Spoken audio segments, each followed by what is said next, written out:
തോറ്റ് മതിയായിട്ടും പാഠം പഠിക്കാതെ ടീം ഇന്ത്യ വീണ്ടും മണ്ടത്തരങ്ങൾ ആവർത്തിക്കുന്നതാണ് നമുക്ക് കാണാൻ സാധിക്കുന്നത്. ആവർത്തനങ്ങളുടെ ഒരു സീരീസായി മാറിയിരിക്കുകയാണ് ടീം ഇന്ത്യ ഇപ്പോൾ. നാണക്കേടെന്ന് പറഞ്ഞാൽ വെറും നാണക്കേട് മാത്രം. ആർക്കാണ് നാണക്കേട് എന്നിപ്പോഴും അറിയില്ല.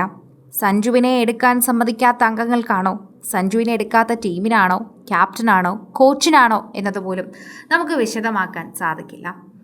തുടർച്ചയായി മൂന്നാം T20യിലും മലയാളി സൂപ്പർ താരം സഞ്ജു സാംസണിനെ ഒഴിവാക്കി ഇന്ത്യ വീണ്ടും ഇറങ്ങി. ഏറെ നിർണായകമായ നാലാം T20യിലാണ് അദ്ദേഹത്തെ ക്യാപ്റ്റൻ ശ്രേയസ് അയ്യരും കോച്ച് ഗൗതം ഗംഭീറും അവഗണിച്ചത്. സഞ്ജുവിനെ ഒഴിവാക്കി ഇറങ്ങിയപ്പോൾ തന്നെ ശരിക്കും പറഞ്ഞു കഴിഞ്ഞാൽ എല്ലാവരും അടുത്ത പണി വരുന്നുണ്ട് എന്ന് പറഞ്ഞിട്ടുണ്ടായിരുന്നുവെങ്കിലും ഇത്രയും അധികം ആഘാതം ആ ടീമിനെ അത് ബാധിക്കുമെന്ന് കരുതിയിരുന്നില്ല. സഞ്ജു ഉണ്ടായിരുന്നുവെങ്കിൽ തോൽക്കില്ലേ എന്ന് ചോദിച്ചാൽ അറിയില്ല. പക്ഷേ എവിടെയെങ്കിലും ഒരു ചാൻസുകൾ അവിടെ ആളുകൾക്കുണ്ടായിരുന്നു. അങ്ങനൊരു വിശ്വാസം ആളുകളുടെ മനസ്സിലുണ്ടായിരുന്നു.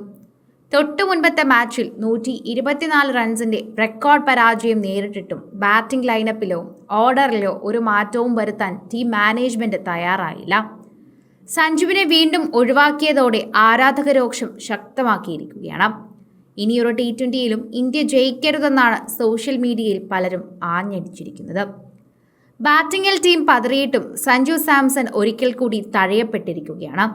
തെറ്റായ രാജ്യത്തിനാണോ അതോ അദ്ദേഹം T20 ലോകകപ്പ് നേടിത്തന്നതെന്ന് തോന്നാറുണ്ടോ? ശരിക്കും പറഞ്ഞാൽ ഇത്തരമൊരു ചോദ്യം എല്ലാവരുടെ ഇടയിലും ഇപ്പോൾ നിലനിൽക്കുകയാണ് എന്ന് പറയുന്നതാണ് സത്യം.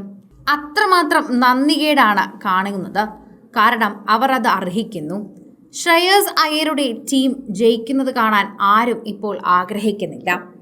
ബാറ്റിങ്ങിലും ബൗളിങ്ങും ഇല്ലാത്ത വാഷിംഗ്ടൺ സുന്ദറും റൺ മെഷീൻ പ്രസിദ്ധ് കൃഷ്ണയും വരെ ഇന്ത്യക്കായി നാലാം T20യിൽ കളിക്കാനിറങ്ങി.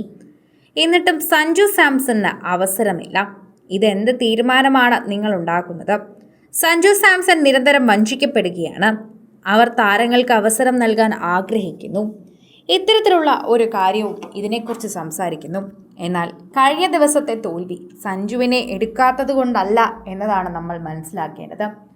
ഓരോ തവണയും അത്തരത്തിൽ ആളുകൾ അതിനെക്കുറിച്ച് സംസാരിക്കുകയും ചെയ്യുന്നുണ്ട്. പ്രേക്ഷകരും അതിനെക്കുറിച്ച് പറയുന്നു, ആരാധകരും അതിനെക്കുറിച്ച് സംസാരിക്കുന്നു. ഓരോ തവണയും പ്രേക്ഷകരുടെ വിലപാടിൽ തന്നെയാണ് എല്ലാവരും നിൽക്കുന്നത്. പ്രേക്ഷകർ എന്താണ് പറയുന്നതെന്നും ഈ ഒരു വിഷയത്തെക്കുറിച്ച് പ്രേക്ഷകർ സൂക്ഷ്മമായി നിരീക്ഷിച്ചുകൊണ്ട് തന്നെ പറയുന്ന അഭിപ്രായവും എല്ലാവർക്കും മനസ്സിലാവുകയും ചെയ്യുന്നുണ്ട്. ഓരോ തവണയും ഇതിൽ കൃത്യമായ നേട്ടങ്ങളും അത് നേടാൻ സാധിക്കാതെ പോകുന്നതിനെക്കുറിച്ചുമുള്ള കാര്യങ്ങളും ഒരു ഗ്രാഫായി തന്നെ തിരിച്ചു പറയുമ്പോൾ ഇക്കഴിഞ്ഞ 3 മത്സരങ്ങളും വമ്പൻ ഫ്ലോപ്പായിരുന്നു.